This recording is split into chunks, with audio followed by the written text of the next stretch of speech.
Olá a todos, sejam bem-vindos a mais um episódio do podcast Aos Ombros de Gigantes. Hoje connosco temos Ernesto Ouro. Olá, Sr. Ernesto. Mantana, da exatamente. Alcunha. Mantana da Alcunha. E se calhar começávamos por aí. Estava-me a contar agora, antes de começarmos a gravar, de onde é que vem esse nome Mantana. Pois, eu, segundo me contava-me a minha mãe e a minha irmã, que eu tenho mais conhecimento, acho que houve uma descendente nossa, ou nossa descendente dela, que se matizou, como se costuma ser a moda, com um homem que vinha com um barco ali trazer o sal e levar mercadorias. Com o barco, não me davam ao barco, não me lembro agora, um barco como aquele que tem a Câmara da Azambuja, com um varino.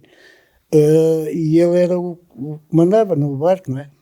E acho que se matizou com uma pessoa dessa família antiga. E depois era o Arraiz Montana. Era o Arraiz Montana. Mas depois ali veio, em vez de Montana, passou A Mantana. Os descendentes da dita senhora a ser Mantana, onde esse meu avô, não sei qual era a ligação a ela, se já era filhos, sobrinhos, não sei. Sei que o pai do meu pai era o João Mantana. E o meu pai é o António Mantana, e nós Mantanas também. O Sr. Ernesto agora é um homem dos Casais de Britos, mas nem sempre foi assim. Você nasceu na Azambuja, não é? Sim, eu nasci na Azambuja, na Rua da Olaria, e depois, como me diz, fui aprender o ofício, que aliás, quando fui aprender, primeiro tive outras funções. Andei a vender ovos, um primo meu que tinha uma série de quantidade de grandes galinhas, e depois morava na Cruz do Campo. Mas ele tinha dificuldade em andar com um problema que tinha na perna, tinha uma motoreta com 3 rodas e trazia os ovos na motoreta e depois eu é que distribuía aí pelas lojas. Era o meu primeiro trabalho. Depois de sair da escola, com 11 anos, comecei logo a trabalhar, como era hábito naquele tempo, né? Alguns coitados nem à escola iam.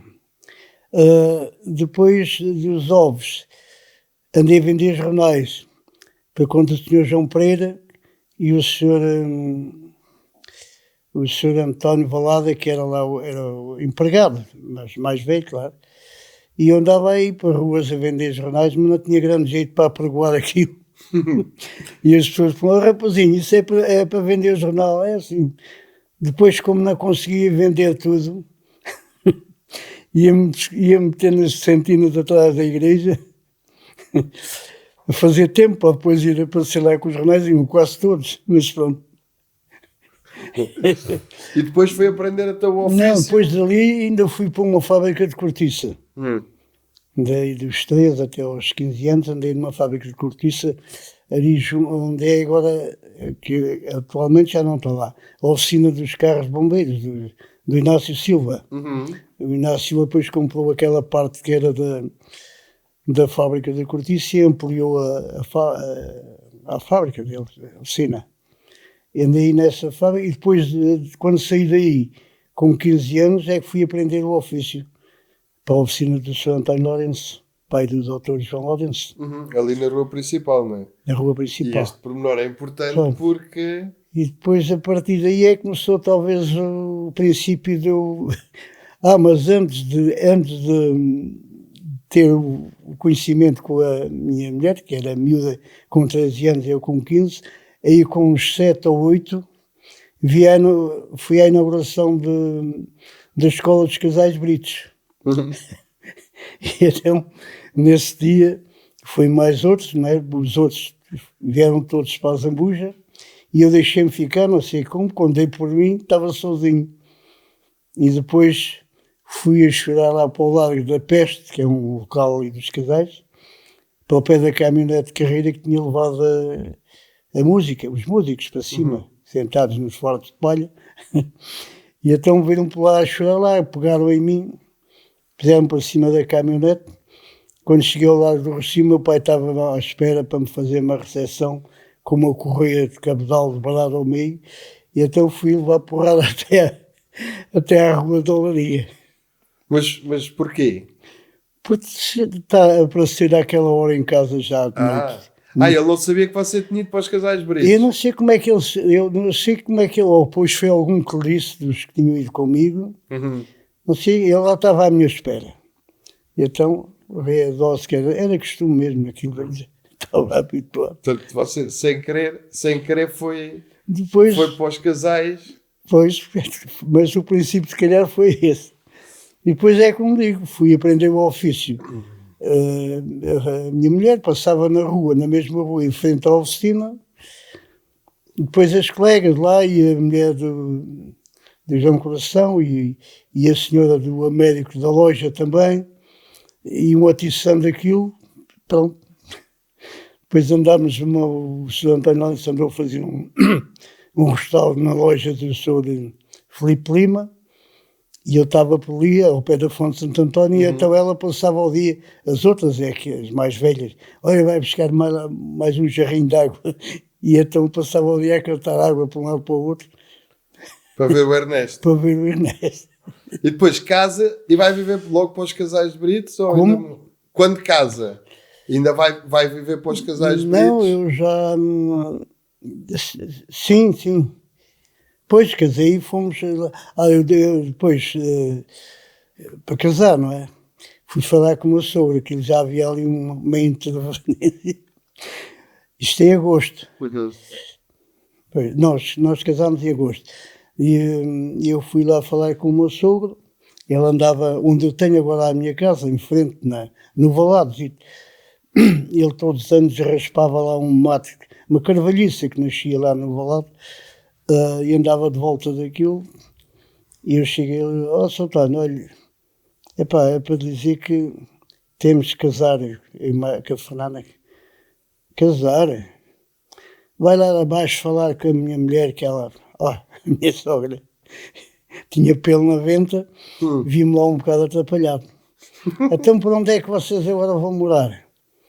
E eu estava na tropa, e o dinheiro pouco já tinha abalado logo na recruta. Então vamos morar. Vou alugar uma casa na Zambuja e vou para lá morar. E o homem pensou um bocadito e disse, não, deixa estar cá de se arranjar aí qualquer coisa. Então lá arranjou um quartito, só lá cabia a cama e as mesas de cabeceira, não cabia lá mais nada. E lá tivemos até eu fazer, depois... A minha ideia de rapazeco, logo de novo, pensei sempre em fazer uma casa.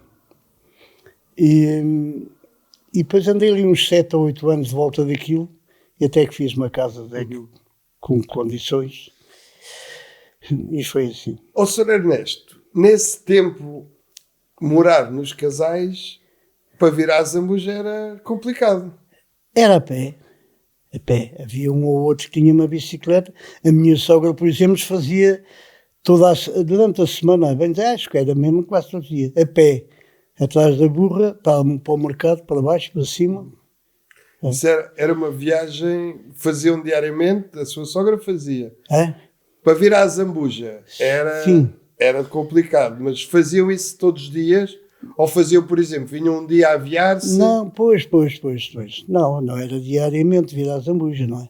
A minha sogra vinha por necessidade de vender as coisas que o meu sogro lá cultivava.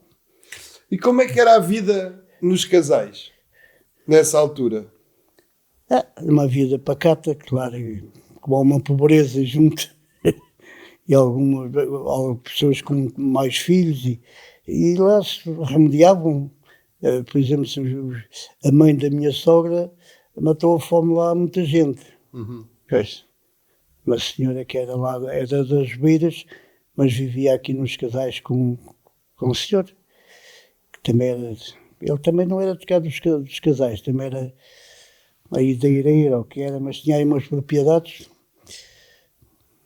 E olha, então... Ó, Sr. Ernesto, e nessa altura vocês viviam muito daquilo que a terra dava, não é? Precisamente. E dos animais que criavam. Os animais, as hortícolas e as frutas, e os homens, alguns depois trabalhavam naquelas, umas quintas que havia por ali, a Quinta do Banco, e o Malcorado e outras quintas, e trabalhavam ali à jorna. Olha, e depois, desculpe, o meu sogro, por exemplo, andava a trabalhar de sol a sol, e depois a minha sogra com um candeeiro daqueles que a gente chama de palheiro, uma lanterna enfiada numa cana, e ele, coitado, acabado, vinha ainda de noite, depois de vir do trabalho. Parecia que ele amanhã vinha. E sentia, de alguma forma, que havia uma comunidade, ou seja, vocês partilhavam as coisas que tinham uns com os outros? Sim, havia uma vivência mais, não é como agora, não é? Mora lá gente que eu nem os vejo, nem os conheço, nem passo, nem cumprimento, nem nada, mas é um modo de vida diferente, não é? Olha, Casais de Britos é uma povoação que cresceu muito por iniciativa das próprias pessoas. A Capela, por exemplo, pois, a Capela fez festas durante vários anos para se construir a Capela. Foi angariar dinheiro para a construção da Capela. Foi o povo que fez, e não sei porque aquilo não é do povo, não é como, por exemplo, em Valparaíso, não é que tem... Pronto, são donos, como direi, da igreja. Ali não é do patriarcado. E o senhor assistiu a essa construção? Também ajudou de alguma forma? Assisti, então era da comissão de festas. Uma vez até me enervei um pouco o seu padre João, coitado, já faleceu, prometeu-nos que pagava a cobertura do telhado da capela, mas não havia meio de se resolver. E então um dia chega lá, estávamos nós à espera dele, marcámos uma reunião, e ele disse então, isto é para uma capela ou é para uma sede do Partido Comunista ou do Partido Socialista? E eu assim, olha, está bem. Eu tive para responder, mas calei-me, pronto, não disse mais nada. E pronto, depois lá falámos o que tínhamos a falar com ele, e ele lá se resolveu depois a mandar comprarem as telhas para a capela. Depois o resto foi tudo mão de obra e dinheiro que nós angariávamos, fazíamos expeditórios, corremos para ir os casais todos até Valparaíso e por aí afora a pedir. Olha, e depois a Associação Cultural dos Casais Britos também teve... Depois veio a seguir à capela, começámos com a obra também no mesmo sentido. Bem, e de alguma forma também sentia essa união de todos sim. Na construção daquele bem, não é? Na construção e no pessoal para os expeditórios, muita juventude na altura, agora não. Agora parece-me que a coisa está-se a compor outra vez. Mas tivemos uma época em que não tínhamos ninguém para... Nós já mais velhos, não é? Andarem nos prédios a subir do resto do chão ao terceiro andar, e depois já ouvi pessoas lá dentro a falar e a gente pedia à porta, espreitavam, não viam para o que era, logo desconfiavam, não apareciam, e foi assim. Olha, o Sr. Ernesto falou-me que andou a aprender o ofício. Sim. Depois qual é que foi a sua... Chegou a ser carpinteiro? Foi essa a sua profissão? Eu no ofício aprender tive pouco tempo. Tive lá 2 anos, mas aprendi o nome das ferramentas, ia fazer algumas coisitas, mas depois saí porque uma ocasião fomos para fazer um madeiramento ali para o Corral de Boi, para os casais do Corral de Boi, e lá os mestres carpinteiros deram-me a dar água a pé para ver se... Ernesto, tu quando chegares à Zambuja, diz ao mestre Tony Lourenço, vê se ele aumenta a gente e não sei quanto, para eu pedir aumento para ele. Não sei, eu chego à oficina, não falei em aumento, mas chego à oficina e estava a oficina já ao sábado, tudo cheio de aparas, que naquele tempo a madeira era aparelhada à mão manualmente e aquilo fazia muitas aparas. E ele disse, olha, vai ali para a oficina e não sei quanto. E eu, como vinha com o grão na asa, mas era rapazeco, não devia ter respondido, não é? Então, eu venho dos Casais a pé e agora é que ainda tenho que vir varrer a oficina. Então o Raul, que era um outro rapaz que está aí, era a Zambuja também, coitado, da minha idade. O Raul está aqui, não limpou a oficina porquê? Ora vem, meu malandro, não te admito que me respondas dessa maneira, porque o Sr. António Lourenço é uma pessoa aí de ser rígida. E então, põe-te lá fora, mandou-me pôr na rua. Eu digo assim, põe-me lá fora quando você me pagar. E então deu-me 10 escudos, parece que era ordenado da semana. Mas eu deixei lá ficar a ferramenta, a pouca ferramentazita que eu tinha lá.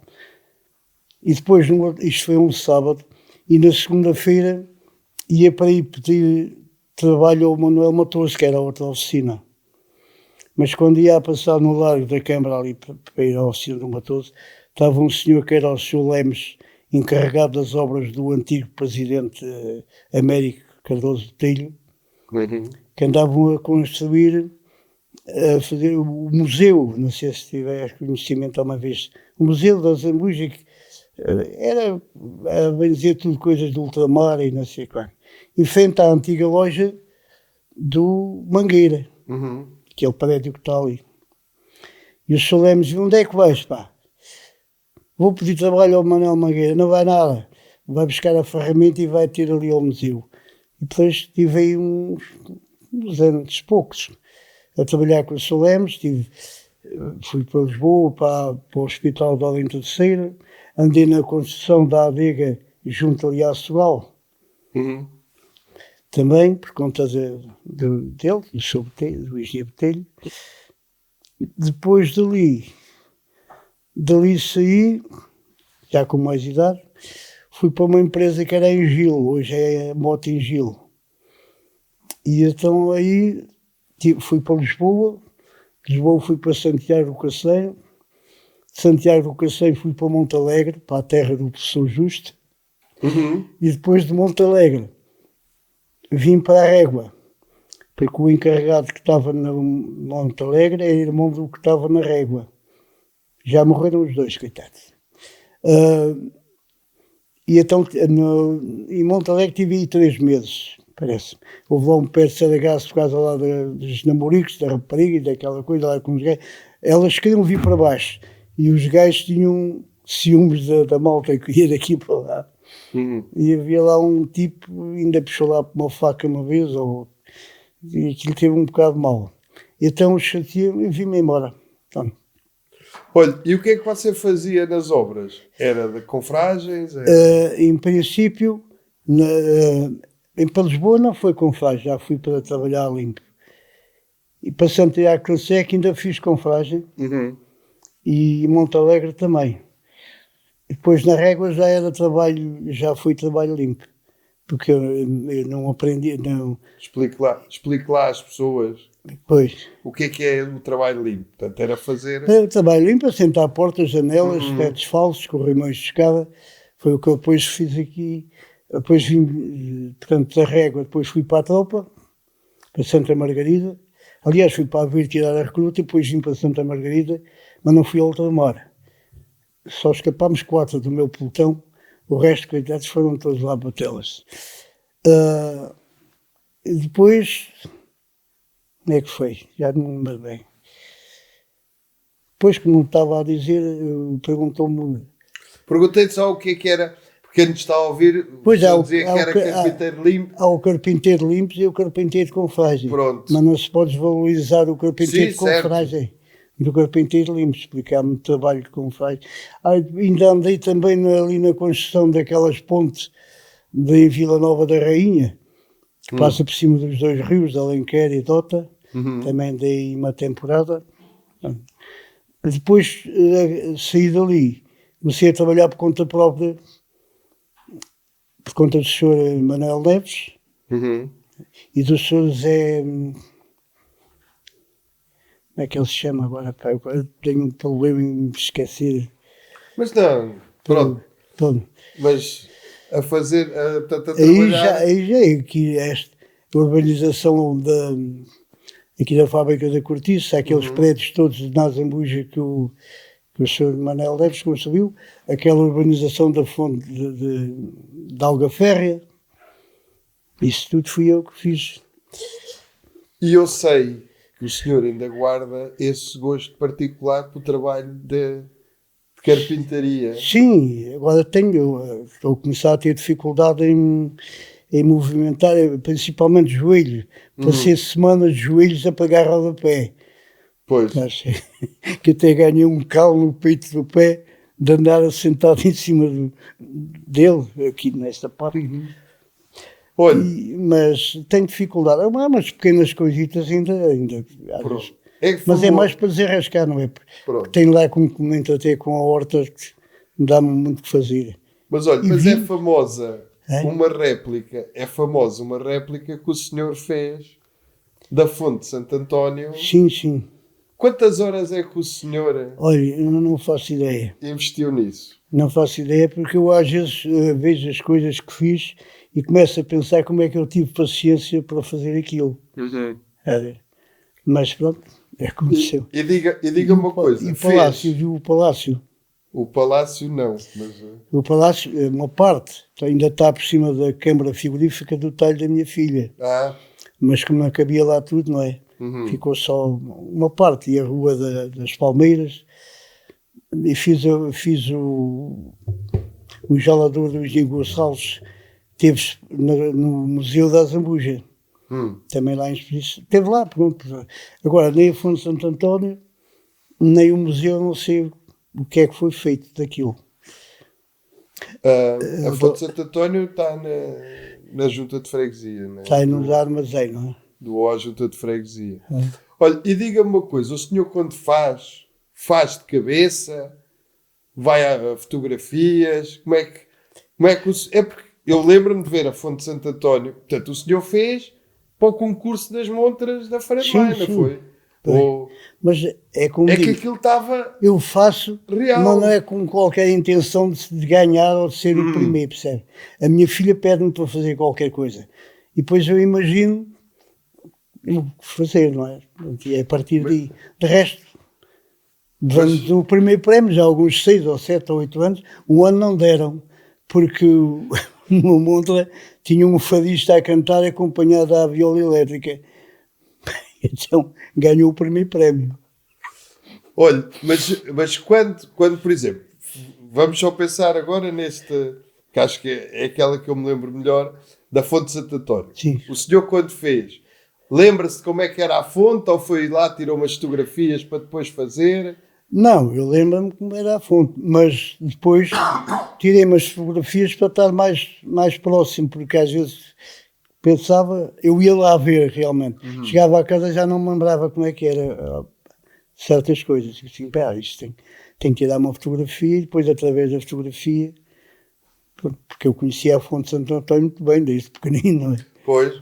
E se calhar onde ainda... Estava a contar aí da loja do Filipe Lima e da sua mulher. Pois. Ainda lá trocou se calhar assim uns olhares. Se calhar ainda ficou. Pois é. E diga-me uma coisa. No meio dessa sua passagem pelo país, portanto, a construir, do que é que sentia mais falta quando estava...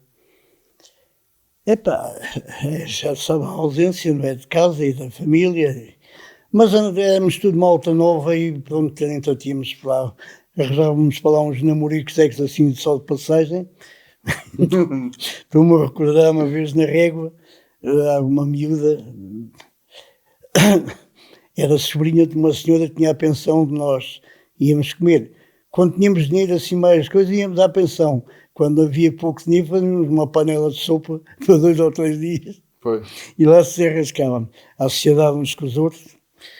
E a miúda fomos passear lá na Régua, lá à beira do Rio Douro. E depois eu pedi-lhe para... deixava dar um beijinho. Mas eu disse-lhe, olha, eu tenho namorada, mas tu tens que me deixar dar um beijinho. E ela não se importou. Olha, E agora, Sr. Ernesto, conte-me lá uma coisa em relação ainda àquilo que era a vida na Azambuja na sua mocidade. O senhor estava a contar que estava com o Tonho Lourenço, entretanto teve essa chatice, ia para o Manuel Matoso, mas entretanto foi apanhado a meio caminho para... Foi. Nessa altura era fácil arranjar trabalho na Azambuja? Era, mais ou menos, era fácil. Trabalho duro. Duro, pois. Pelo menos no campo, então. Depois os homens, pronto, eram disputados. Havia uns que eram mais jeitosos a fazer isso, a fazer aquilo. Havia a praça onde se juntavam e depois os tipos os capatazes, coisas que escolhiam. Mas normalmente... O senhor nunca chegou a estar lá na Praça da Jorna à espera? Não, eu fui ao campo uma vez a um quartel de manhã, chamava a gente, apanhar tremosos, era um cereal desse. Uma única vez com a minha mãe, mas no campo nunca trabalhei. É sério. Muito bem. Sr. Ernesto, eu costumo fazer sempre 3 perguntas aos convidados, faço-lhe assim também. O que é que tem mais saudades da Zambuja? Olha, será de ver a terra velhinha. De resto, acho que agora é outra maneira, outra vivência, outro aspecto. Mas tenho saudade de ver a terra velhinha. Não é a terra velhinha que há agora. É a terra mesmo em si. E o que é que a Zambuja... Recordo-me das casas, do casarinho velho. O que é que a Zambuja tinha que agora não tem? O que é que a Zambuja tinha que agora já não tem? O que a Zambuja tinha, mas a Zambuja em si ou as pessoas? A povoação? Pronto, tinha uma coisa de bom, que era a vivência que as pessoas umas com as outras e a maneira de se tratarem uns com os outros. Hoje é um para cada lado e é um modo de vida diferente. Mas, enfim, é o que temos. Sr. Ernesto, de alguma forma, nós aqui, com este podcast, queremos preservar as memórias vivas das pessoas que fizeram parte da Azambuja. Mas, de alguma forma, também queremos deixar aqui recados para o futuro.